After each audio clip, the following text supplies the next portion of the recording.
नमस्कार शेतकरी मित्रांनो, नमस्कार. माझं नाव राहुल हळदे. मी ॲग्रोमॅक्स कंपनीकडून आलोय. आज आपण दिग्रस इथे आलो होतो राजूभाऊ वर्गणी यांच्याकडे. आपण यांना ॲपेक्स हे प्रोडक्ट दिलं होतं. त्या ॲपेक्सचे राजूभाऊ यांना काय रिझल्ट आले हे आपण थोडंसं त्यांच्याकडून माहिती करून घेऊया.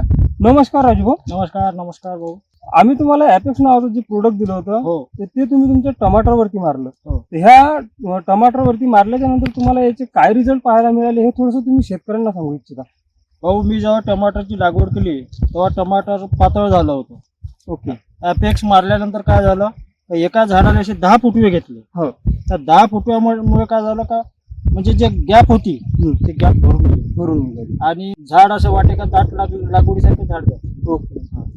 त्यानंतर तुम्हाला याच्यात म्हणजे असं दुसरं आणखी काही जाणून आलं का, जसं फुलं, तुमचं फ्रुटिंग, याच्यामध्ये तुम्हाला काय डिफरन्स? नाही, फरक खूप पडला बाबू. ते जर नसतं मारलं तर आज म्हणजे प्लॉट असा जमला नसता. अच्छा. आज म्हणजे जे प्लॉटचा जो श्रेय आहे समजा ते ॲपेक्सचा. ॲपेक्सचा. कारण का झाडाने ब्रँचेस घेतल्या नसत्या तर आज इतकी हे जागा म्हणजे कव्हर नसती झाली. Okay okay. तर या ॲपेक्स बद्दल तुम्ही शेतकऱ्यांना काय सांगू इच्छिता? ॲपेक्स वापरा भाऊ. चना झालं, जे म्हणजे जिथे ब्रँचेस पाहिजे त्या ठिकाणी ॲपेक्स आवश्यक आहे. मी स्वतःच्या अनुभव सांगतो, मी या पद्धतीचं झाड कधीच पाहिलं नव्हतं.